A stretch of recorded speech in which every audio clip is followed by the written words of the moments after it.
multinational industry. I would like to welcome our media invitees, our distributors, and our retailer, and of course our Arla team with the senior management being present all the way from Denmark.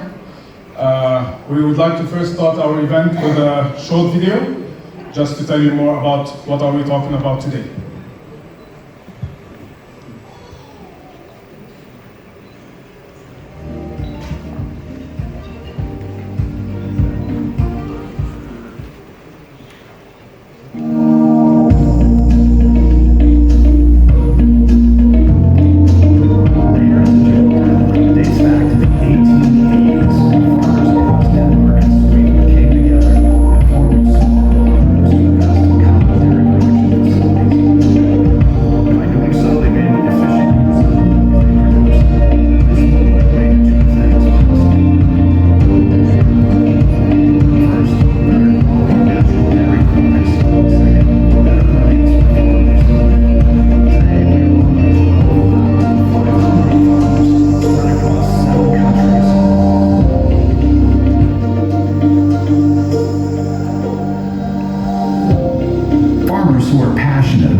Making Arla the world's #1 producer of organic milk.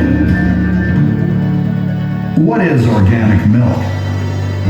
For milk to be labeled as organic milk, the farm must meet standards set by law in animal welfare, caring for wildlife, sustainability of resources, and high production quality, free from preventative antibiotics given to the cows. Cows should be fed a 100% organic diet, of which 60% must be organic roughage, locally grown. No use of pesticides or artificial fertilizers on feed crops. It's been an amazing journey, and today we've reached yet another milestone, an important destination, the Middle East.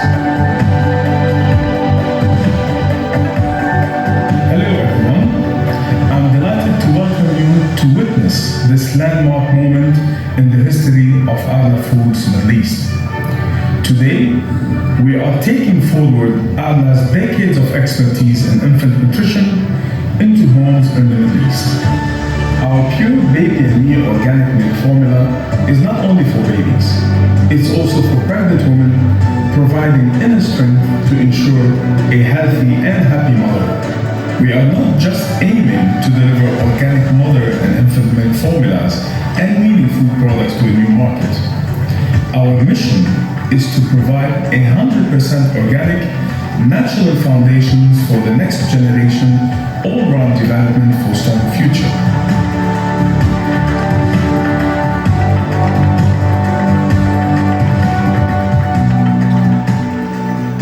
Ladies and gentlemen, get ready for organic pure beginnings in the Middle East.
So, ladies and gentlemen, welcome all to the inauguration of Arla Baby&Me in the UAE. Thank you very much.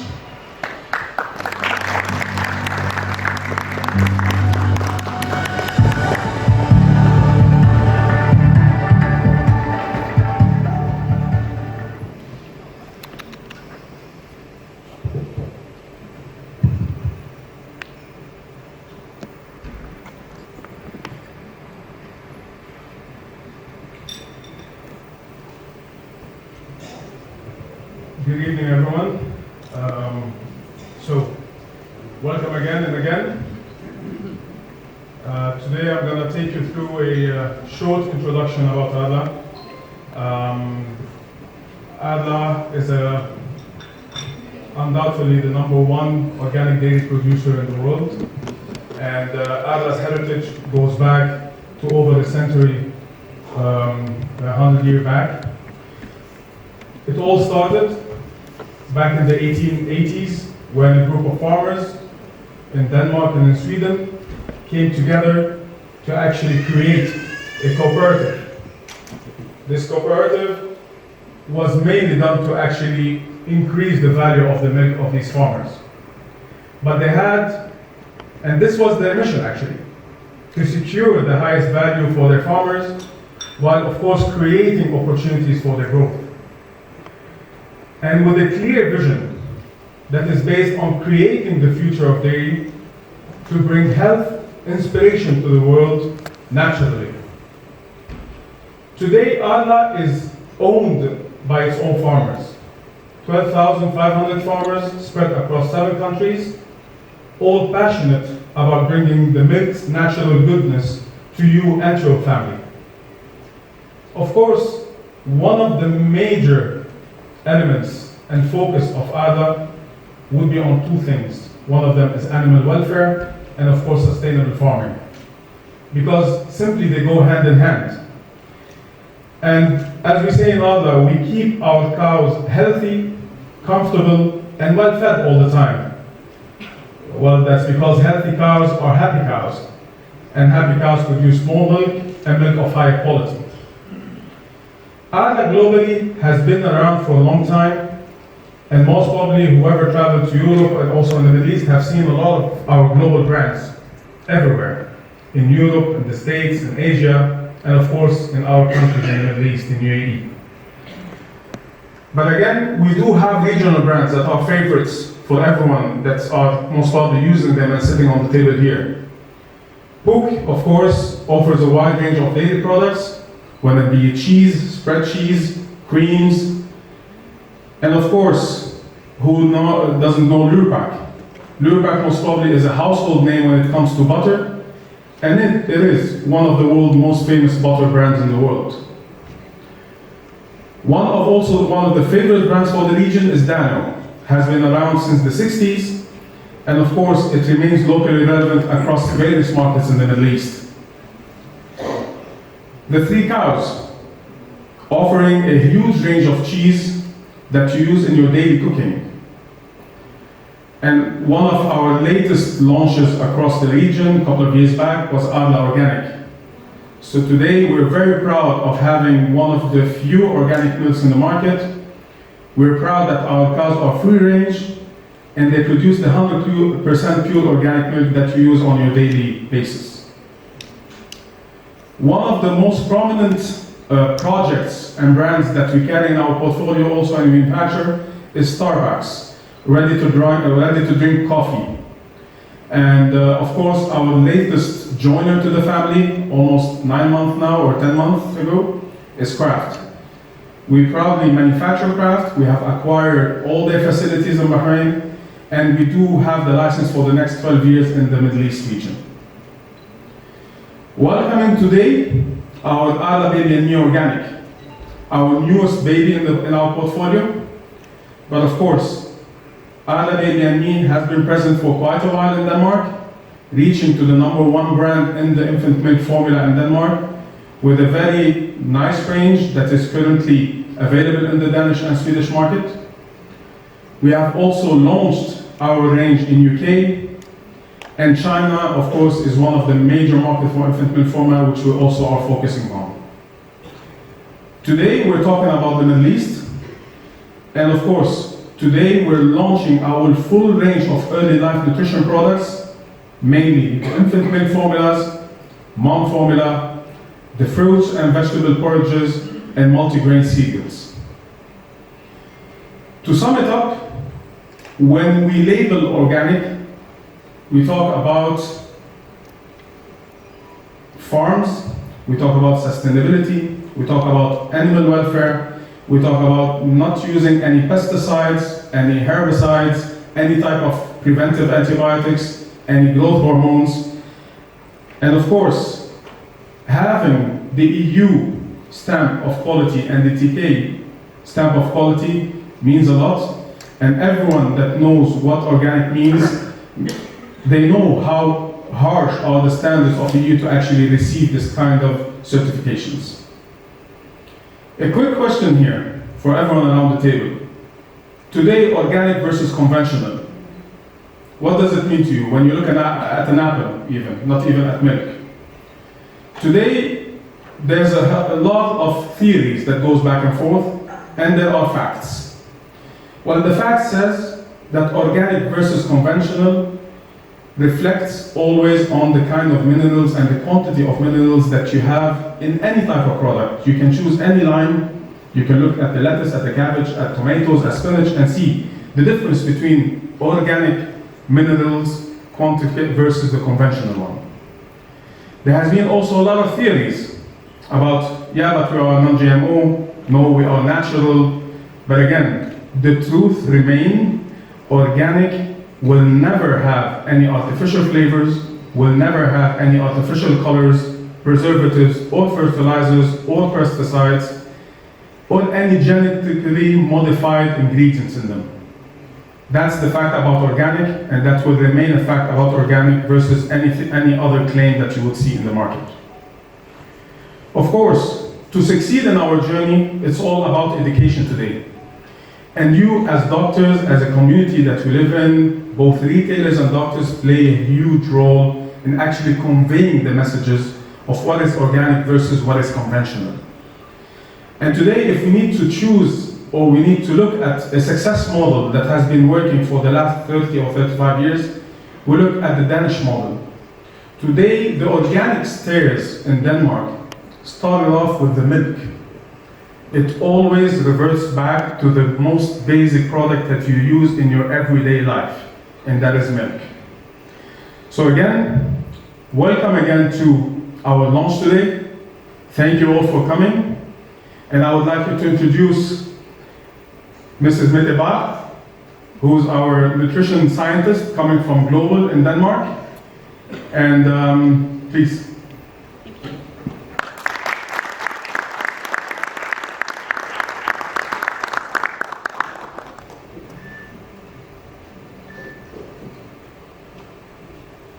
Thank you, Hassan, for the kind presentation. I'm the nutrition scientist in Arla Foods. I'm a nutrition scientist on all our infant milk products. I've had the honor to do so for 10 years now. And it's actually very close to my heart, the infant nutrition. What I'll talk to you about today is a bit about the organic farming, again, some of the rules and regulations, but I will, of course, also come into some of the nutritional aspects of our products. As Hassan said, these are the products that we are launching. A mom formulation for the pregnant mother, but also the lactating mother. Infant milk formula stage 1, 2, and 3, of course, following the nutritional needs for the child, which are changing. Multigrain cereals, 4 different types, both for the very early weaning, you can say from 4 months, and onwards until about 1 year.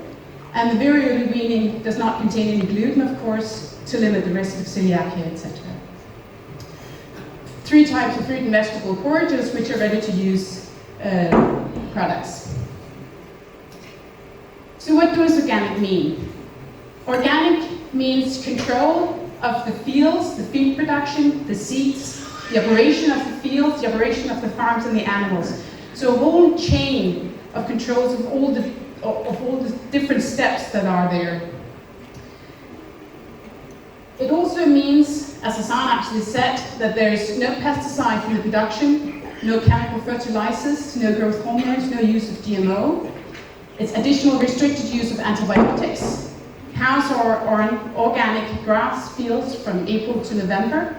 And when they're in the barn in the wintertime, they're also fed organic feeds. I can add to this that the calves also receive organic milk for the first 3 months of its life.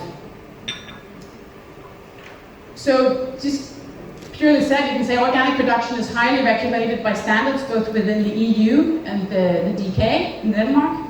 And organic supports also making Arla Baby&Me Organic a safe and natural choice for the little ones. As we say, there's so many worries when you choose a product for your child, as a mother or as a parent. And as we say, this is one less thing to worry about, choosing organic. I said I talked about the farming, which are under strict controls. Farmers are under specific controls. Every year they receive a visit from the authorities ensuring that everything is under control, of course. Dairies are under specific controls. They, of course, need to be organic certified in order to control the organic production. Processing aids is specifically regulated. There are specific limit numbers of additives which are permitted in the products. I'll come back to that a bit later.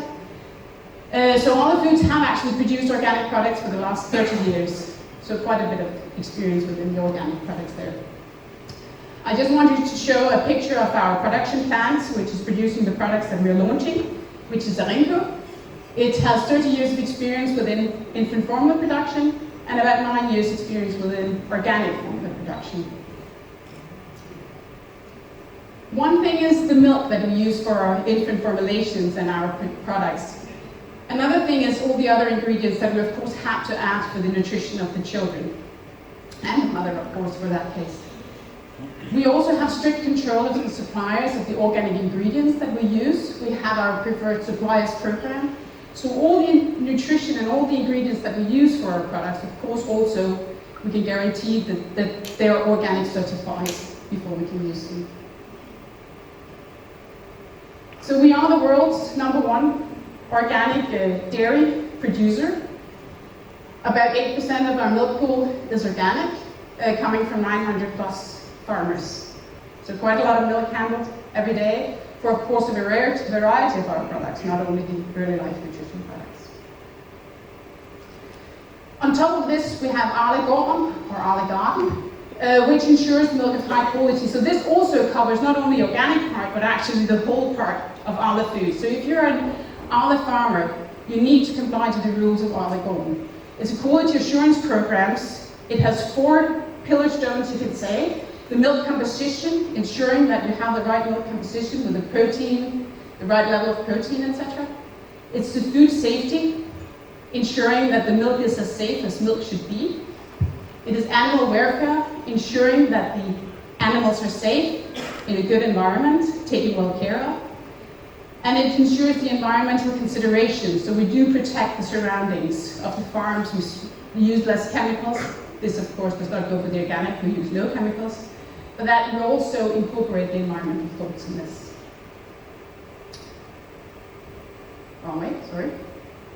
So that was a bit about the organic farming. Now I'll go to the more nutrition part, and I'll touch on some of the nutrition aspects. First of all, a disclaimer, as you always have in talking of this. Arla Foods commits to the WHO recommendation of exclusive breastfeeding for the first 6 months and continued breastfeeding up to 2 years with the introduction of safe and appropriate complementary food after 6 months. I'm a nutrition scientist, as I said, and I am in no doubt that breastfeeding is the best for the growing child. But if the mother prefers not to breastfeed or for some reason cannot, we want to offer the safest products for her to choose for her child. These are the 3 different milk formula products as we talked about.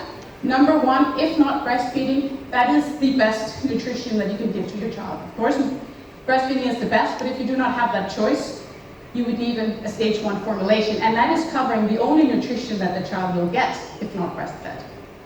Stage 2 and stage 3 is a supplement to a varied diet for the child.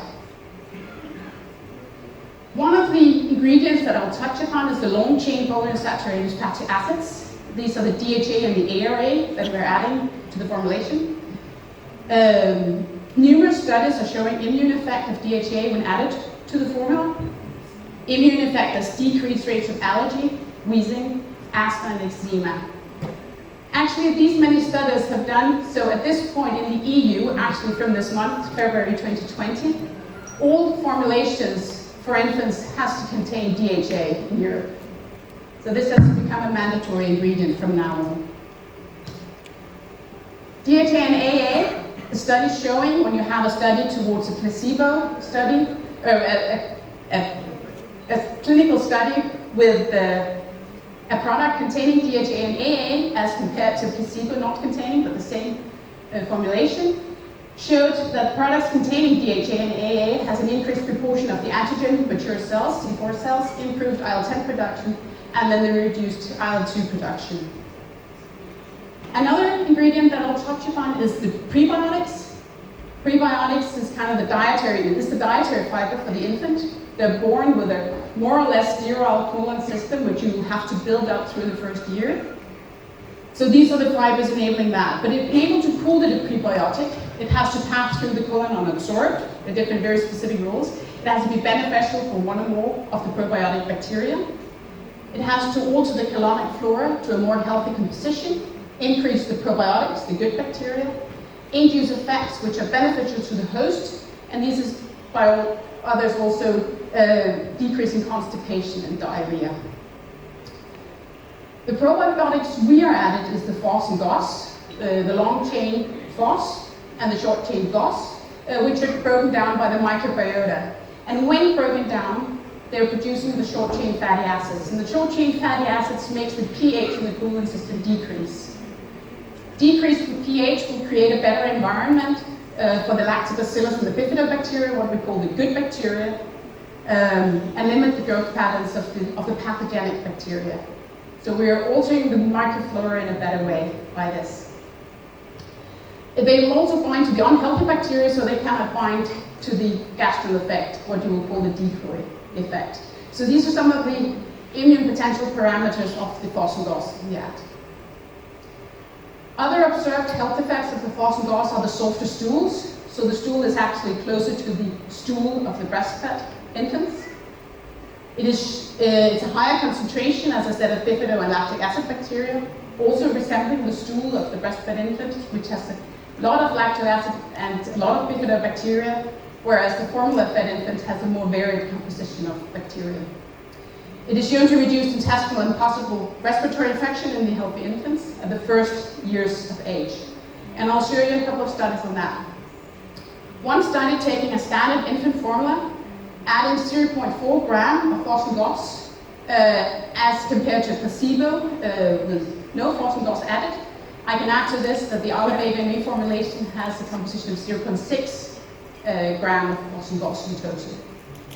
They gave this to the infants for 12 months, and after 12 months they saw significant reduction in the number of child episodes of diarrhea and number of acute diarrhea in the FOS and GOS group as compared to the placebo. Another one of the studies that I'll mention, which I've actually mentioned several times, and it was actually conducted by Dr. Morrow and co-authors, and is one of my favorite studies within this field. There you had an infant formula containing FOS and GOS, actually the 0.8 gram per 100 milliliters, and compare it to the same formulation but without FOS and GOS. The infants received the formulation for 6 months, and after the 6 months period they saw a significant decrease in any infections, recurrent upper respiratory tract infections of this use of the formulation. What I like about this study is that they gave the formulation to the infants for 6 months, then they actually came back 2 years later. So they only got the formula for 6 months. They had a period for 1.5 years where they were not controlled with any formulations. So after this period of 2 years, they still saw significant reductions in atopic dermatitis, recurrent wheezing, and allergies. So even though not receiving the product for 1.5 years, the effects still remained. So this just also underlines the really importance of having the right nutrition at the really start point, of having your colon system evolved in the right way, to also reduce the potential or to increase the immune effect and reduce the wheezing, allergies, etc. I also wanted to note that it was infants with parental history of allergy, and then breastfed infants were not included in the study, but it was a very well done study.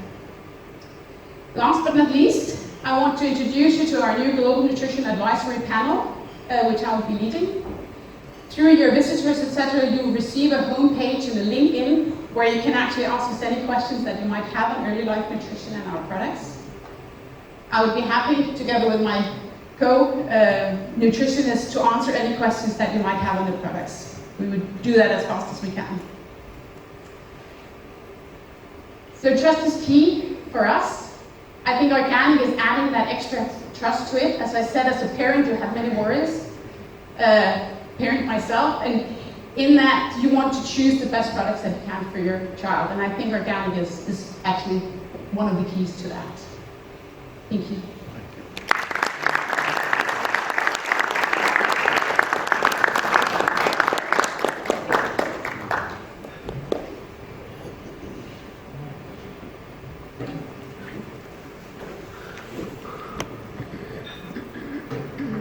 Thank you, ma'am. Thank you. It's my personal privilege and really a great honor to introduce to you also Dr. Guido Moro, the world-renowned pediatrician and neonatologist on the subject of organic infant formulas, a better start to life.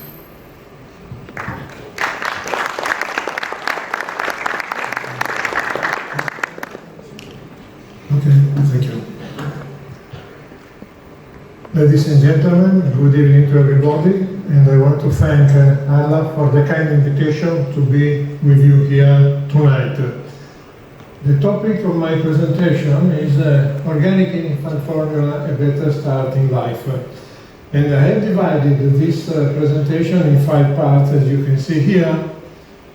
The first, the importance of nutrition in children, the role of organic foods, scientific evidence, the problem of pesticides, organic baby formula, and the personal experience in the field of organic feedings. So the first point is the importance of nutrition in children. We know that among all the elements that are contributing to an optimal growth of the child, nutrition plays a key role, particularly in the first period of life.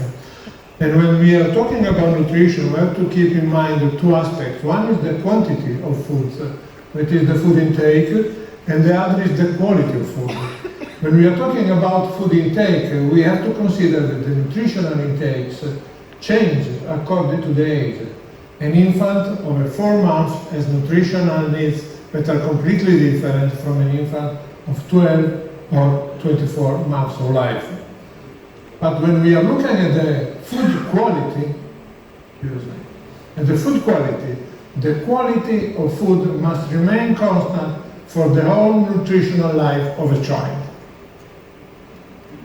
So there is a change in the concept of nutrition. It is becoming more and more evident the impact of nutrition on long-term programming, on the quality of development, mainly the growth and the intelligence of a baby, and non-communicable diseases like atherosclerosis, stroke, diabetes, obesity, cancer, that are becoming more and more common in adult life.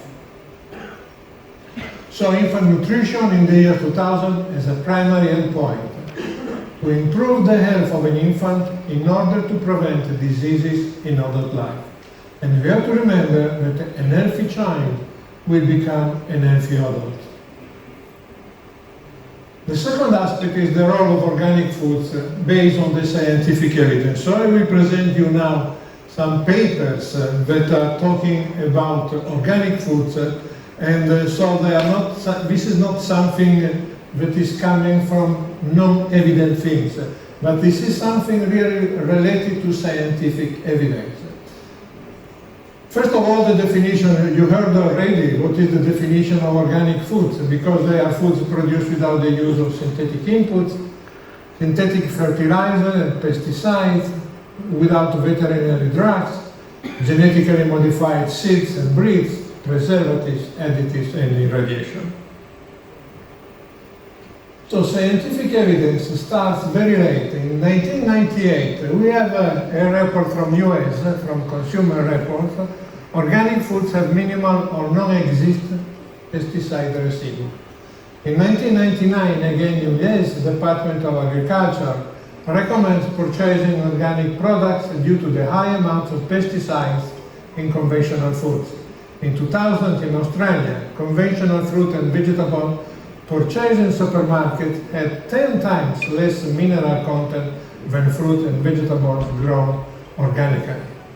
In the year 2000, the Research Institute of Organic Agriculture in Switzerland, organic apples were tastier and healthier.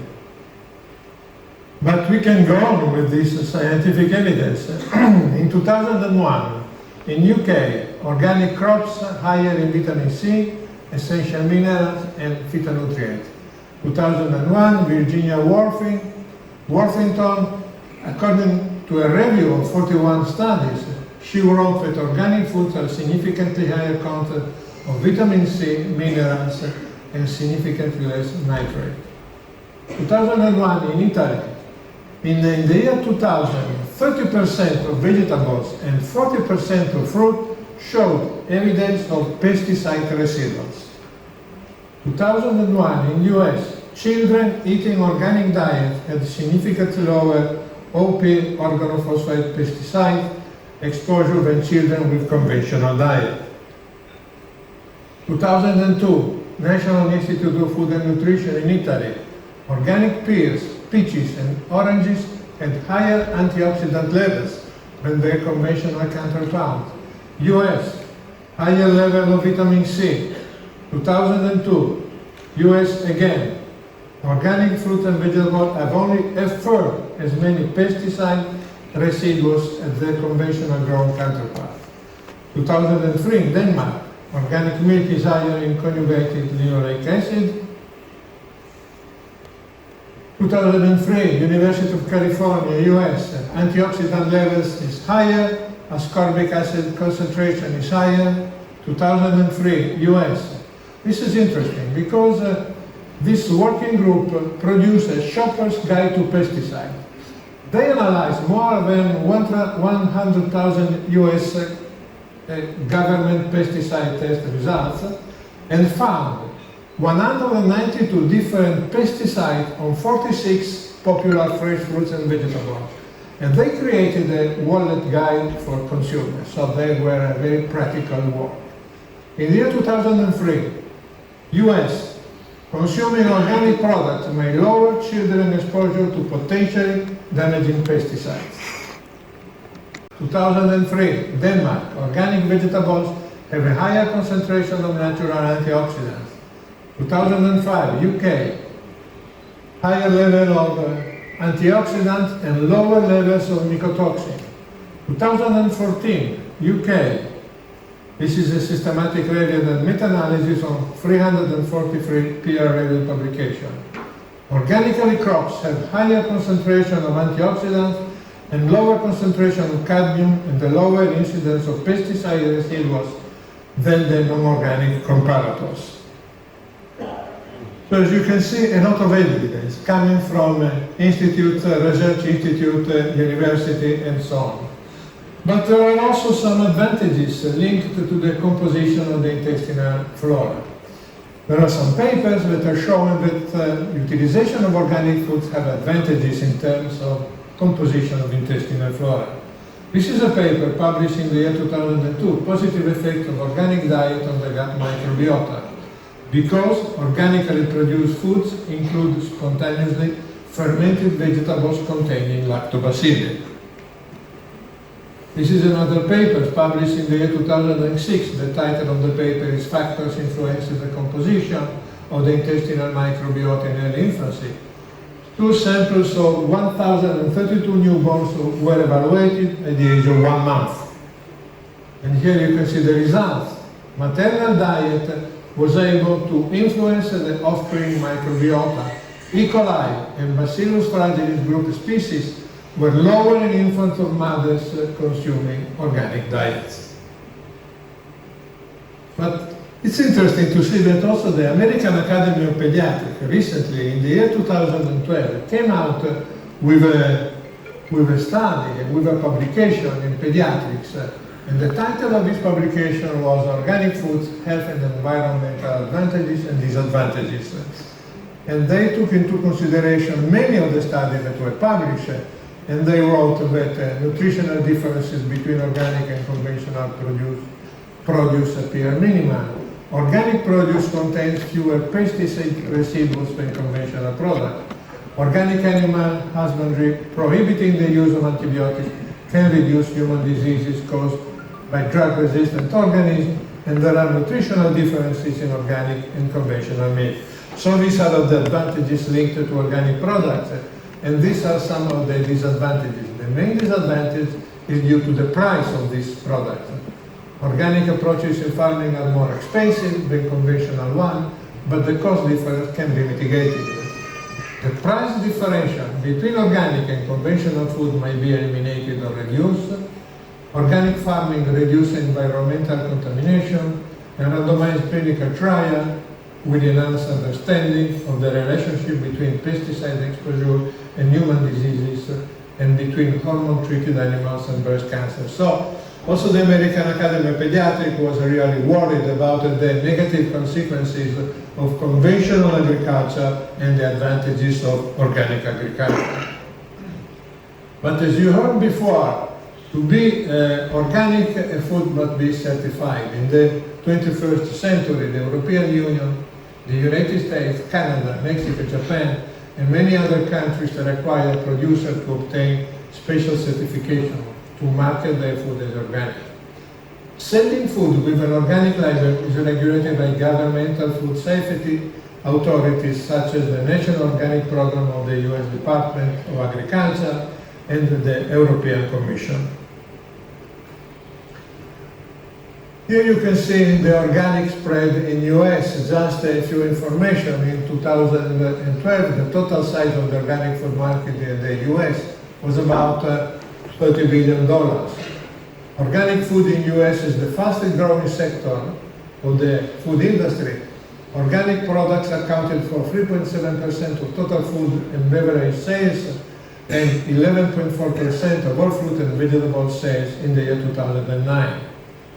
2/3 of organic milk and cream and half of the organic cheese and yogurt are sold through conventional supermarkets and not in special shops. Here you can see organic spread in China. China domestic organic market is the 4th largest in the world. The Chinese Organic Food Development Center estimated domestic sales of organic food products to be around $500 million US in 2013. In 2015, organic foods made up 1% of the total Chinese food market, and China is the world's biggest infant formula market with $12.4 billion US sales annually, and of this, organic infant formula accounts for approximately 5.5% of sales in 2011. In Italy, this is interesting because in Italy we started at the end of the last century to take interest in organic foods and particularly in organic foods in children. And since the year 2000, the use of some organic food is compulsory in Italian schools and hospitals. You have to think that a 2002 law of the Emilia-Romagna region, which is one of the main regions in the center of Italy, implemented in 2005, explicitly requires that the food in nursery and in primary schools from the age of 3 months to the age of 10 years must be 100% organic. And the food in meals at schools, universities and hospitals must be at least 35% organic. So this is our Italian law. The third aspect is the problem of pesticide. As you have seen before, in all the papers that have been published on organic food, one of the main problems, if not the main problem, is the presence of pesticides. So pesticides in the diets of infants and children. Definition of pesticides: they are substances or chemical product able to control, to limit, or to destroy living organisms that can be microorganisms, animals, or vegetables considered noxious. There are three important papers published on pesticides. The first one was from Lu in the year 2001, the second was from Kur in the year 2003, and the third one again from Lu in the year 2006, and all of them were published in the journal Environmental Health Perspectives. The first one, 2001, a study of 110 urban and suburban children found measurable levels of organophosphate pesticides metabolized in the urine of all children sampled except for one whose parents reported buying exclusively organic products. The other study, 2003, children of the age between 2 and 5 years, 18 children were fed with organic food and 21 with conventional diets. 24-hour urine samples were analyzed for 5 organophosphorus pesticide metabolism, and the results were that significantly higher pesticide concentration in children with conventional diet. So the conclusion of the author, consumption of organic products appears to provide a relatively simple way for parents to reduce their children's exposure to organophosphorus pesticides. And this is the paper of the year 2006. The aim was to measure dietary pesticide exposure in a group of 23 elementary school age children. Children's conventional diets were substituted with organic food for 5 consecutive days. The results: the urinary concentration of pesticides decreased to non-detectable levels immediately after the introduction of organic diet and remained non-detectable until the conventional diets were reintroduced. So the conclusion of the authors: an organic diet provides a dramatic and immediate protective effect against exposure to pesticides that are commonly used in agricultural production. There are many warnings from the scientific community regarding pesticides. Here you can see some of them. In 1993, already in Italy, infants and children differ qualitatively and quantitatively from adults in their exposure for pesticide residues in food. So it's completely different to have exposure to pesticides for an infant than for an adult. An infant is a growing organism, and the danger, the toxicity of pesticide is much higher than in adults. 1999, again, Siena University in Italy, urine of all children showed residual values significantly higher than adults. 2003, in US, Washington University, children with organic diet show pesticide exposure levels significantly lower than those of children with conventional diet. Again, other statement. This is a study from the Emory University, US. In the urine of people who eat foods from conventional farming, it is possible to find a residue of pesticides that can cause neurologic damages and that disappear after a few days of diet with organic foods. 2007, in Lancet, colorants, flavorants, and preservatives in drinks and foods cause hyperactive behaviors in children between 3 and 9 years of age. In the year 2007, the WHO has the first report on exposure to chemical products in children. Here you can see the cover of this book, published by WHO, and they state that the first report related to specific vulnerability of children to exposure to harmful chemical substances according to the different growth periods. It underlines that the growth period, when the children are exposed to harmful chemical substances, could be as important as the exposure intensity. One important aspect is the DDT story. Probably everybody knows what is the meaning of DDT and what is used for, but probably not many of us know the story, some specific aspect of this story. DDT was developed as the first of the modern synthetic insecticide in 1940. It was initially used with great effect to combat malaria, typhus, and the other insect-borne human diseases. It was also effective for insect control in crop and livestock product, institution, homes and gardens. DDT quick success as a pesticide and its broad use led to the development of resistance by many insect species. In the 50s and the 60s, there was mounting evidence of DDT declining benefits and environmental and toxicological effects. In 1972, the EPA, the Environment Protective Agency, banned in US DDT use, and today it is classified as human carcinogen by US and international authorities. So this is briefly the story of DDT. But there is one aspect that is not clear, that is not evident to everybody. This is the aspect. DDT used in US before 1966 caused an epidemic of premature birth detected only recently.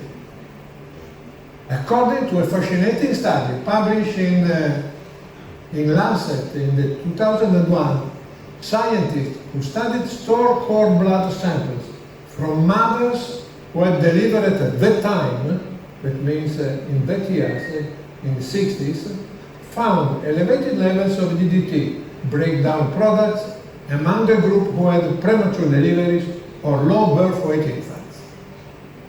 DDT was found responsible for a host of medical problems and the deaths of many children, but the link was proven more than 30 years later. DDT in US was stopped in 1972 because it caused reproductive damages to birds. The bald eagle and the brown pelican were nearly extinct, but DDT is still widely used in 25 countries in the world for insect control. So this was the brief history of DDT, and now we jump to another topic that is extremely important, and this is the recommendation from WHO UNICEF, feeding recommendation, exclusive breastfeeding for first 6 months of life, continued breastfeeding up to 2 years and beyond. Why? Because there are so many beneficial effects of human milk. Breastfeeding represents the most appropriate nutrition for every infant because it reduces the number of infections, prevents atopy and allergies, and improves neurocognitive development. This is an infography of human milk. As you can see, there are thousands of compounds that have been developed in human milk along centuries and centuries of development. And still now we are going on to discover every time a new component. So you can easily imagine that it's impossible to reproduce with a formula all this complexity. Organic baby formulas. So organic baby formulas are similar to conventional formula. However, they are made from certified organic ingredients rather than traditional ingredients. Moreover, they are sourced from farms that feed their cattle only organic foods without traces of pesticides, herbicides, growth hormones, steroids, antibiotics, or other harmful additives. They are available in powder, liquid concentrate, and ready-to-feed varieties. Organic baby formula are derived from organic cow's milk. There is a protection also to the animals because the people who are producing this organic milk are very much interested in the animal welfare. Animal welfare is central to the organic philosophy. Dairy cows are raised in a more natural living environment with continuous access to organic pasture and diet free from genetically modified organisms. Organic dairy cows are not treated with antibiotics if they are included in the milking pool. If antibiotics are used in an emergency health situation, the cow must be removed from the milk pool for at least 6 months, which means there are no traces of antibiotics found in organic milk. So, regulation is different from US and from Europe. Here you can see, for example, regulation in US. In US, the United States Department of Agriculture, USDA, is controlling the marketing of organic food. Infant formula is considered organic if 90% of its ingredients come from farms that use sustainable agriculture. All animals' ingredients in organic formula are produced without antibiotics or growth hormones. The US requires that land not have conventional chemicals, not organic, applied for 3 years before certification can be received. European regulation. Regulation in the European Union are heavier than in the US. Some examples here.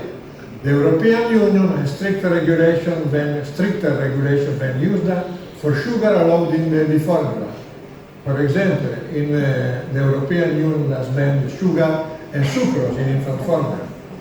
The European Union has banned the use of carrageenan in all infant formula that are permitted in US. European baby formula are genetically modified organic free due to European more stringent organic rules. In US you can find organic food also containing some of GMO. Now, organic milk versus conventional milk. What are the differences between the milk produced conventionally and the milk produced with an organic mechanism? Organic milk versus, this is a paper published in the year 2007, British Journal of Nutrition. Organic milk reduces eczema and allergies. This is a study performed by Maastricht University and Louis Bolk Institute of Giebergen in the Netherlands. 2,700 infants have been followed from birth to the age of 2 years with their parents. Mothers who drink organic milk during pregnancy and lactation protect their children from eczema. Minus 36% at the age of 2 years, asthma and allergy. So extremely important that organic milk is utilized also not only for the baby but also for the mother. This is another study. Denmark performed in Denmark 2006 and published in the year 2007. Organic milk has higher level of omega-3 essential fatty acid, antioxidant substances, vitamin E plus 50%, beta-carotene plus 75%. A study published in the year 2016, British Journal of Nutrition. Organic milk contains higher levels of total conjugated linoleic acid, iron, alpha-tocopherol. Conventional milk contains higher levels of iodine and selenium. So, mother and child dieted cohorts, organic milk reduces the risk of preeclampsia in mothers, hypospadias in baby boys, and eczema in infants. So, now I will show you what are the elements that should be avoided when you are utilizing an organic formula. So, first of all, no organic ingredient. This is clear because organic alone doesn't make a formula safe, but avoiding any non-organic formula is a good start. The rules in Europe are much stricter than US, as I told you before. For example, some European baby formula is made from farm-raised cows that are a part of biodynamic agriculture. This principle prohibits the cows from grazing in pasture with hazardous chemicals. Soy. In US market, the soy is likely genetically modified. Soy formula tends to have higher levels of aluminium contamination because soy sucks up aluminium from the soil. Soy formulas contain high levels of plant-derived estrogens. Palm oil and palm oil, commonly added to formulas to replicate the high palmitic acid content of breast milk, but structure of the fat molecules in palm oil is completely different from breast milk. So the digestion of this type of palmitic acid is different from breastfeeding and from oil, from natural oil. Palm oil and palm oil have been shown to inhibit the absorption of calcium and fat. Plant-derived fats that match the structure of fat molecules in breast milk promote healthy bacteria in the gut. DHA and arachidonic acid. Most formulas now are supplemented with essential fatty acid, DHA and arachidonic acid. They are fatty acids that occur naturally in breast milk. But be careful because DHA and arachidonic acid found in many organic formulas are extracted from factory-grown algae and fungus using hexane. and hexane is a known neurotoxic petroleum-based solvent. The National Organic Standard Board in US in 2011 voted that DHA and arachidonic acid could be used in organic baby formulas, but only if made without the use of hexane. Numerous studies show little or no benefits to a term infant development by adding DHA and arachidonic acid, while everybody agrees on supplementation of this component for preterm infants. Carrageenan. Carrageenan is derived from seaweed, helps to stabilize liquid formula, it's a stabilizer, but numerous animal studies suggest it leads to intestinal inflammation and colon tumors. The European Union has banned the use of carrageenan in all infant formula, but in US it is considered safe and appears in both conventional and organic formula, those allowing the companies to avoid printing "shake well" before using on the label. So this is the main reason. Certain sugars. The European Union has stricter regulation than US for sugar allowed. As I told you before, sucrose is not permitted in Europe. Another sweetening that is used in US in baby formula is brown rice syrup, an ingredient that contains arsenic. Due to this reason, the European Union has banned sucrose and sugar additives in infant formula in 2009. Most organic formula in Europe contain maltodextrin as sweetener. Synthetic nutrients. There are several synthetic nutrients that is possible to find in organic baby formula. None of these ingredients is legal in Europe. Here you can see a list. Lutein is hexane extracted from marigolds. Lycopene is produced with toluene, a neurotoxic benzene derivative. Nucleotides are produced from chemically treated yeast. Taurine is processed with carcinogenic sulfuric acid. L-carnitine, there are concerns on carcinogenic properties. Unfortunately, many of the US organic baby formula on the market contain some of these ingredients to meet Food and Drug Administration nutritional requirement for children. Genetically modified organisms, the European organic baby formula are free of these substances. US organic brands can be either with or without genetically modified organisms. Benefits, which are the benefits deriving from the utilization of organic baby formula? You can see a list of these benefits. Organic baby formula is free of pesticides, no artificial or synthetic ingredients, they contain more vitamins, no hydrolyzed organic formula. This is important because the process of hydrolyzation has a step where chemicals are used. Organic formula do not contain any chemicals, so hydrolyzation is not applied. Babies are more resistant to allergies. Babies will have a better mental development. Organic baby formula are often more digestible than traditional formula. The babies sleep better, deeper and longer. All the ingredients of this formula are do not contain genetically modified organisms, and organic formula create a better environment. So organic formula is a safer and healthier way to feed infants, especially if used from the very beginning. So the last point is the personal experience, the weaning study. I started to evaluate the effect of the weaning with organic foods at the end of the last century, and I've been the first one to utilize organic foods in weaning of infants. So the first study, these are the results of the first study that we performed in our hospital. We evaluated 82 cases, 40 of them were followed for 12 months, 22 for 18 months, and 20 for 24 months. Here you can see study population, 36 males, 46 females, the duration of follow-up between 12 and 24 months, type of milk at the beginning of weaning. 62 of the baby received mother-seed milk and 38% received formula. Here you can see the beginning of weaning. 4 months, 41% started at 4 months, 32% at 5 months, and 25% at 6 months. And the baby who started at 4 months were the baby receiving formula, while the baby receiving breastfeeding started weaning at the age of 6 months. Here you can see the list of organic foods and then the period of introduction. You can see fruit, vegetable, rice, oil, and meat between 4 and 6 months, yogurt, noodles, eggs, and fish between 7 and 8 months, tomatoes between 9 and 12 months, cow's milk and citrus fruits at 12 months. Growth parameters, as you can see here, these are the growth parameters from birth to 24 months for girls. Here you can see the weight, and on the top you can see the length.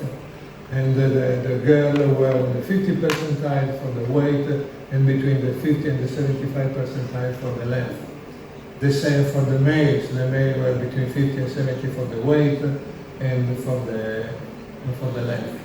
Here you can see the head circumference. Head circumference females perform better than males, but the parameters were always between 50 and 70 percentile for the females, and we were approximately 50 percentile for the males. So the results, feeding tolerance, you can see the signs and symptoms. We had only one case of colics and abdominal pain, one case of vomiting, one case of diarrhea, 3 cases of constipation, and nothing else. So these were the collateral, the negative effects of our feeding schedule. So the conclusion from the speculation from this study, a group of 82 infants has been weaned with organic foods in the first year of life. 32 went on with organic diets also in the second year of life. Organic foods were safe and were tolerated. The organic diet produced an optimal growth both in males and females, and that means a speculation that an appropriate nutrition in this period of life is important for the prevention of metabolic diseases in adult life. So, question is organic diet justified in children? Well, I think that there are at least 10 good reasons to justify utilization of this food, of this organic food. First, it reduces the risk of infant exposure to pesticide. Again, there is a list of scientific papers explaining these advantages. The second advantage, less exposure to toxic substances, insecticide, antibiotic, hormones, protection versus eczema, asthma, and allergy, positive effects on the intestinal flora, lower incidence of neurodevelopmental problems, attention deficit disorder and autism, reduced risk of cancer, higher content of antioxidants with anti-tumoral activity, protection versus cardiovascular and chronic degenerative diseases, better nutritional quality of foods, better taste. This is interesting because many important chefs in US and in Europe prefer organic foods for very genuine taste. And the last advantage is better quality of water and air. So conclusion, breast milk is better than any baby formula. But when breast milk is not available, organic formula is better than any conventional baby formula. With increasing concern about our food sources and the potential chemical and pesticide that our food may be exposed, choosing organic is a practical option for parents and pediatricians who want to minimize children's exposure to pesticides and harmful chemicals with conventional formula.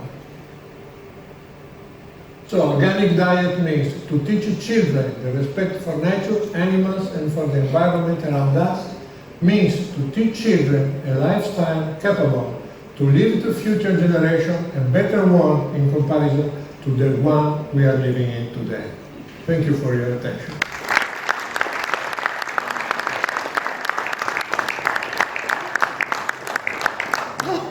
Thank you. Thank you, Dr. Moore.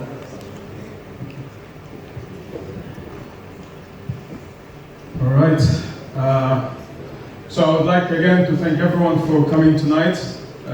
It's been an honor having you all. In the name of Allah, I would like to thank you again and again. And please, I would like to invite everyone to enjoy dinner in our buffet, and you can come back and eat here at the table. Please feel free. We will have a jazz band playing some nice music while you're having dinner.